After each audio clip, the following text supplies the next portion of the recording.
জয় শ্রীরাম। আজকে আমি আবার নির্ময় ভক্ত চলে এলাম আমার ছোট্ট ইউটিউব চ্যানেলের সঙ্গে নির্ময়তে। আজকের দিনটি মে 4, 2026। সত্যিই আমার জন্য বা আমাদের জন্য, বাঙালি হিন্দুদের জন্য একটি স্মরণীয় দিন। শ্যামাপ্রসাদ মুখোপাধ্যায়ের জায়গায় ভূমিতে বিজেপি ক্ষমতায় এলো। যেই দিনটির জন্য আমার মতো প্রচুর বিজেপি, আরএসএস, এবিভিপির মেম্বার, সদস্য ওয়েট করছিল। আমরা কাজ যখন থেকে শুরু করেছি, এবিভিপির সাথে যুক্ত হয়েছি, আরএসএসের সাথে যুক্ত হয়েছি, তখন থেকেই আমাদের শয়নে স্বপ্নে একটি ছিল যে শ্যামাপ্রসাদ মুখোপাধ্যায় তার ভূমিতে কবে শাসন আনতে পারবে। ফাইনালি দিনটি চলে এলো, দেরিতে হলো এলো, এবং আজকে থাম্পিং মেজরিটি নিয়ে বাংলায় বিজেপি ক্ষমতায় এলো। শেষ পর্যন্ত যে খবর পাওয়া গেছে, final tallies out of 294 seat, BJP 207, 207, and TMC 81, Congress 2, CPM 1, Naushad সিদ্দিকীর ISF 1 ভাঙড় থেকে, আর 2 পেয়েছে হুমায়ুন কবিরের দল। শুভেন্দু অধিকারী তিনি ভবানীপুরে যথারীতি অনুযায়ী মমতাকে লাগাতার দুবার পরাজিত করলো। এবার পরাজয়ের মার্জিনটা আরও বেশি, 15,105 ভোটে শুভেন্দু অধিকারী ভবানীপুর থেকে জিতেছেন। সেই সাথে তিনি জিতেছেন বিশাল ব্যবধানে নন্দীগ্রাম থেকে। সো আরও যারা জিতেছে, দিলীপ ঘোষ, সজল ঘোষ, তারপরে অগ্নিমিত্রা পল, এদিকে আমাদের নর্থ বেঙ্গল থেকে শঙ্কর ঘোষ শিলিগুড়ি থেকে, তো সবাই, কুচবিহার থেকে নিশীথ প্রামাণিক, আরও যারা ছিল সবাইকে, ইউটিউবারদের থেকে যাদেরকে দেওয়া হয়েছিল, ইউটিউবার বা সাংবাদিক, সন্তু পাল তারকেশ্বর থেকে জিতেছে। সেই সাথে জিতেছে Manab Guha. Congratulation to everyone. আজকের এই জিত বলতে গেলে সুনামি থেকেও কম বলা হবে। Kind of tsunami, political tsunami, যেখানে তৃণমূল খড়ের মতো উড়ে গেছে। মমতা মন্ত্রিসভার সমস্ত বড় বড় মন্ত্রীরা পরাজিত হয়েছে। একমাত্র ফিরহাদ হাকিম ছাড়া মমতার বড় বড় যত মন্ত্রী প্রতিমন্ত্রী ছিল সবাই মোটামুটি পরাজিত হয়েছে। সেই সাথে পরাজিত হয়েছে টালিগঞ্জের কুখ্যাত অখ্যাত 2 ভাই, এর বড় ভাই অরূপ, সুজিত বসু, তারপরে শশী পাজা, জ্যোতিপ্রিয় মল্লিক, সব্যসাচী চক্রবর্তী, ব্রাত্য বসু, সবাই ধরাশায়ী। সব থেকে যেটা আশ্চর্যজনক লাগছে যে শ্যামাপ্রসাদ মুখার্জি জেতার পরে প্রথম কেউ সাউথ ক্যালকাটা থেকে জিতল, তিনি ডক্টর স্বপন দাশগুপ্ত।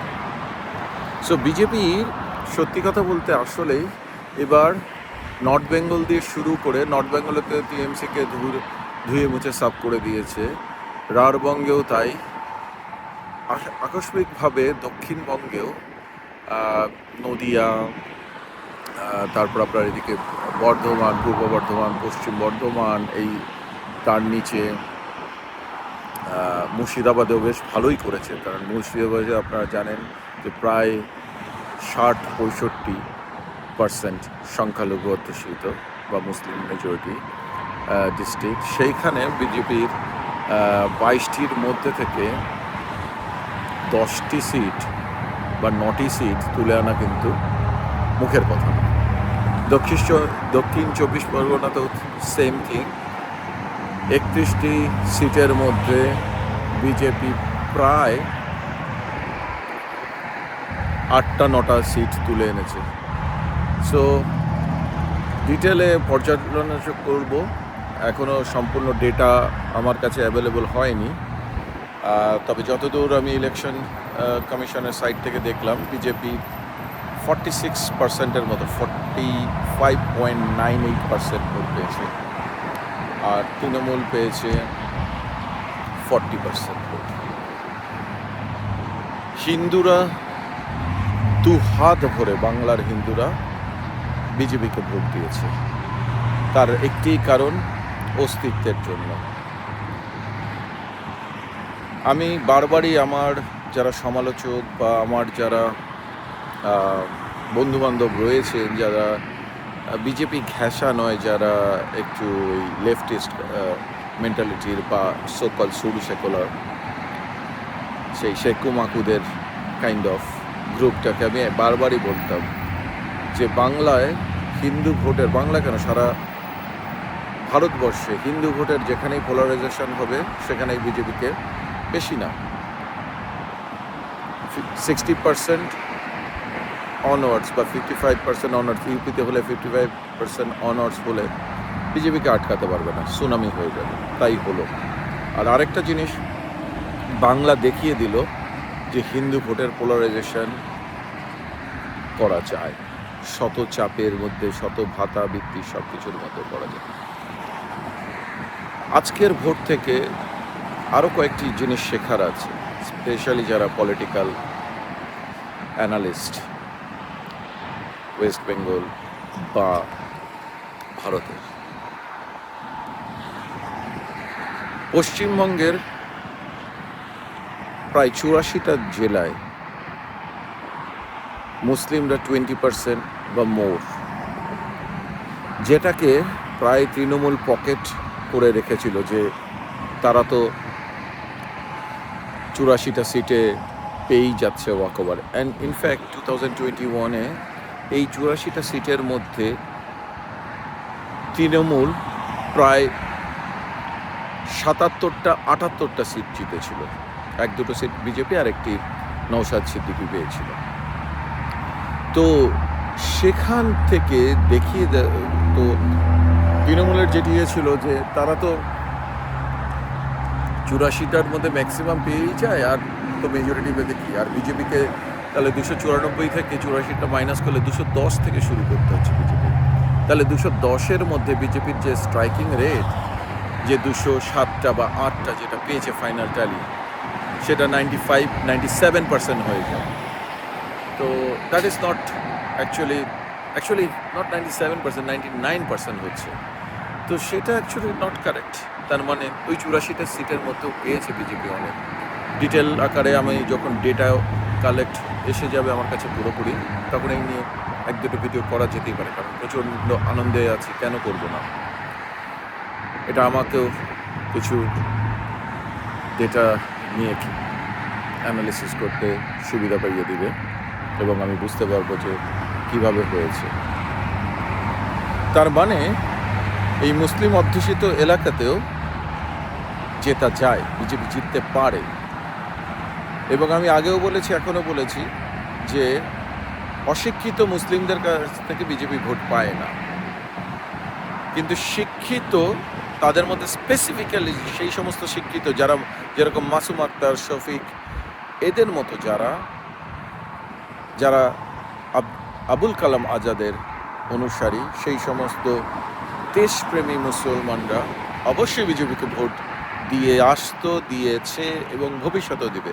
বিকজ তারা ভারত মায়ের সন্তান, তারা ভারতকে তাদের নিজেদের মাতৃভূমি হিসাবে অ্যাকসেপ্ট করে। তারা পাকিস্তান বা কোনো সন্ত্রাসী গ্রুপের সান্নিধ্যকারী না। কাজেই তারা বিজেপিকে দেয় বা দিয়েছে। এবার তো তাদের সেকশনের যতই স্বল্প হোক, সেই সেকশনটাও কিন্তু দুহাত ভরে বিজেপিকে দিয়েছে। আরেকটি যেটি এখান থেকে আসলো, যে অনেক আমার সেকুমাকু কমিউনিস্ট বন্ধুরা বলেছিল যে বিজেপির মুখ্যমন্ত্রীর মুখকে মমতার এগেনস্ট। তো বিজেপি দেখিয়ে দিল মুখ্যমন্ত্রী মুখ প্রকাশ না করেও ভোটে জেতা যায় এবং বাংলার ভোটেই জেতা যায়। আরেকটি তো আমি বললামই যে হিন্দু ভোটের পোলারাইজেশন, এবং বিজেপি এখানে কোনো রাগ ঢাক কিছু করার নেই, কোনো ডাইরেক্টই তারা বলেছিল যে হিন্দু ভোট আমাদের চাই, হিন্দুদের আরেকটি যেন বাংলাদেশ না তৈরি হয়, পশ্চিমবঙ্গটা যেন পশ্চিম বাংলাদেশ না হয় বা এক্সটেন্ডেড বাংলাদেশের পার্ট না হয়,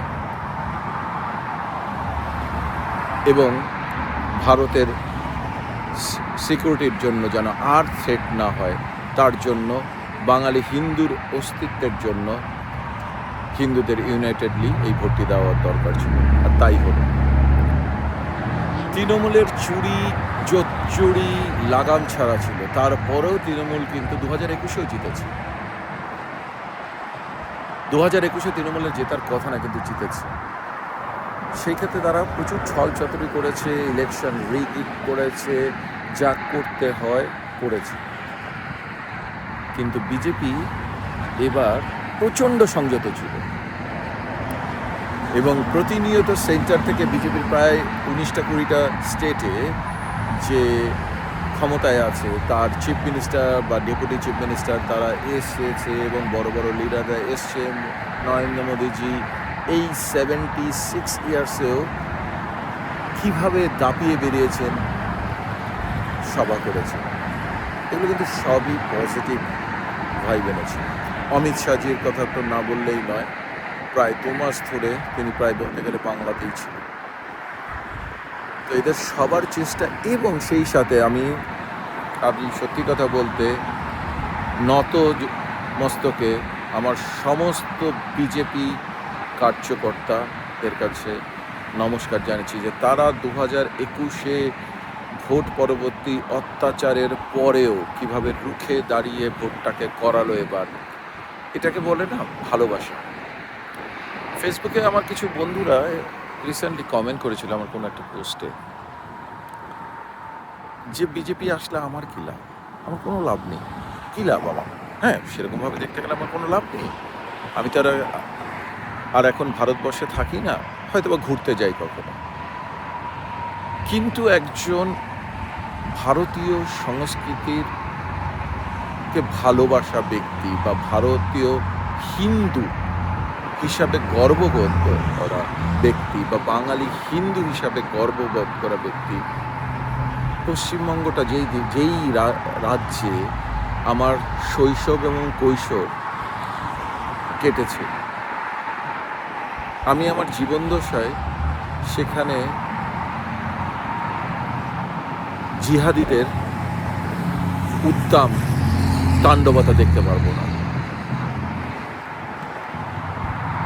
আজ বিজেপির জয়, সেটাই আমার জন্য যথেষ্ট।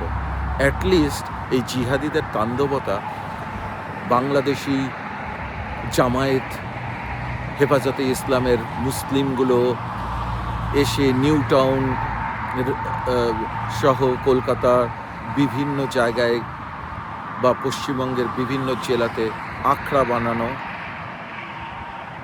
যার ফলে বাঙালি হিন্দু বা ভারতীয় মুসলিম তাদের যে নৈতিক প্রাপ্য সেখান থেকে বঞ্চিত হচ্ছিল, এর বিরুদ্ধে আমি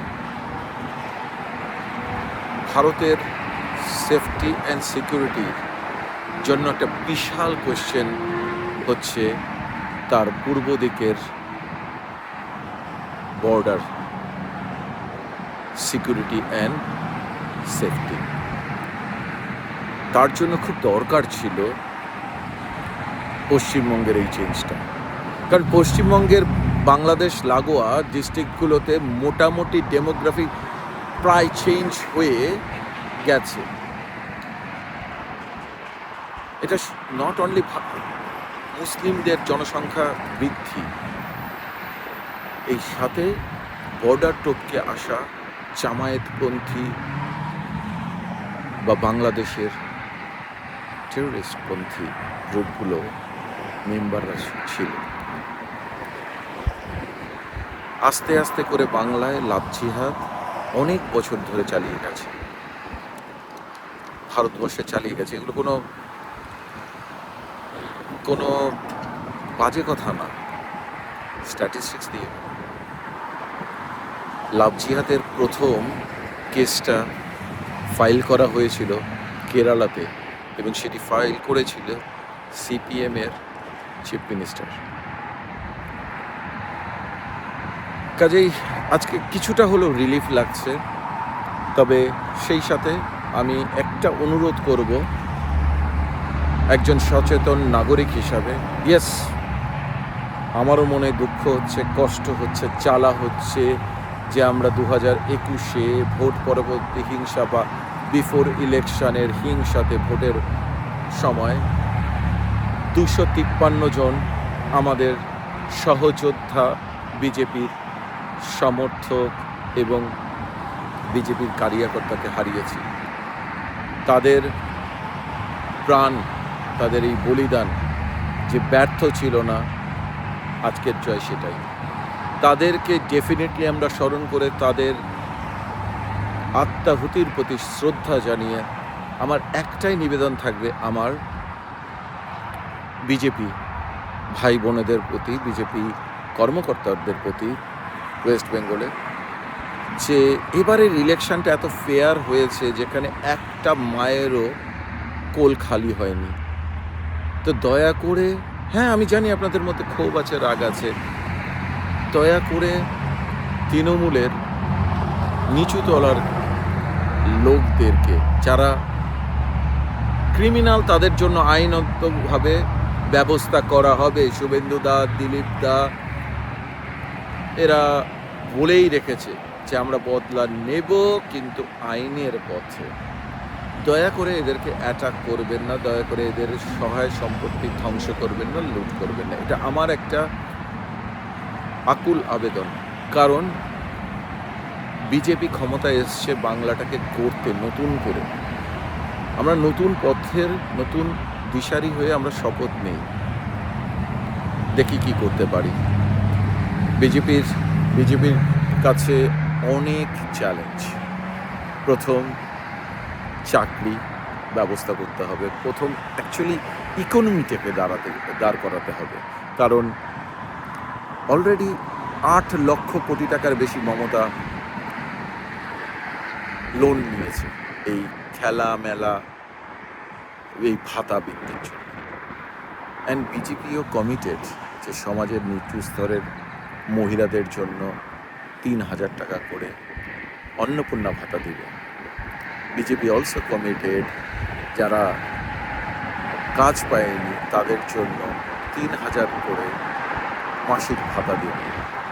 সেই সাথে বিজেপিকে বাংলার সব থেকে যেটা ক্ষতিকর স্বাস্থ্য এবং শিক্ষাতে প্রভূতম উন্নয়ন করতে হবে।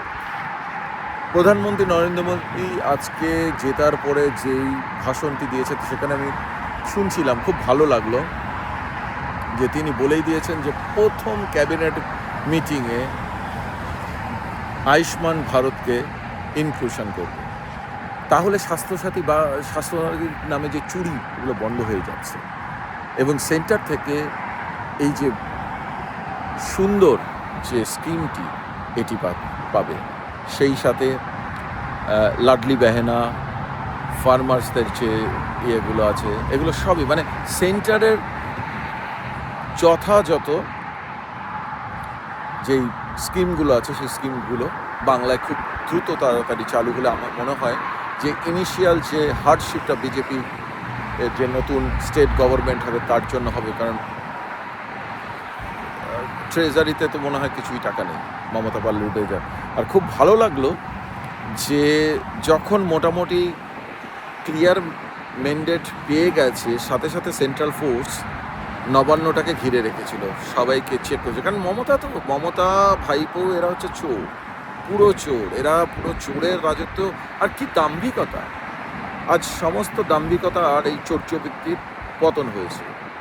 সেই সাথে আমি নরেন্দ্র মোদীর কাছে, এবং জানি না আমি জানলেও অ্যাজ আ বিজেপির রেজিমেন্টেড পার্টি হিসাবে আমি কখনোই চাইবো না, হ্যাঁ মনে থেকে চাই কে আসুক আমাদের চিফ মিনিস্টার, কাদের কোন পোর্টফোলিওতে দেওয়া হোক আমি চাই, এবং এটা আমার যতটুকু জানাশোনা আছে যেই জায়গায় আমি সেখান থেকে খবর নেওয়ার চেষ্টা করব, বা সেখানে আমার যতটুকু পার্সু করার আমি আমার পয়েন্ট অফ ভিউ রাখার, সেটা কিন্তু আমি সেটা জনসম্পর্কে আনতে পারি না, because it's a regimented party and আমরা সবাই পার্টির ওয়ার্কার, আমাদেরকে পার্টির অনুশাসনের মধ্যে থেকে কাজ করতে হবে।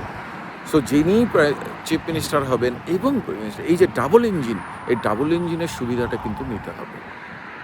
এবং এই যে চুরি করেছে লাগাম, এদের কিন্তু ছাড় দিলে চলবে না, এদের আইনের এনে তিহারে পাঠায়। বিশেষ করে ভাইপোকে তো আমি বলছি, ভাইপো যেন কলকাতার বাইরে না যেতে পারে, দেশ যেন না ছাড়তে পারে,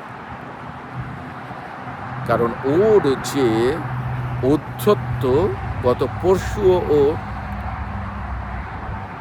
ভারতবর্ষের এগেনস্টে কথা বলেছে, থ্রেট দিয়েছে, ওকে যেন না ছাড়ে। এটা আমার বিজেপির নেতাদের কাছে, যারা ক্ষমতায় এসেছেন এবং যারা মন্ত্রিসভায় থাকবেন, তাদের কাছে অনুরোধ, সেই সাথে অমিত শাহজির কাছে অনুরোধ যেন না ছাড়ে। তো যাই হোক, সবাই ভালো থাকুন, সুস্থ থাকুন। আজ এই পর্যন্তই, আরও আসবো। জয় শ্রীরাম, বন্দে মাতরম, ভারত মাতা কি জয়।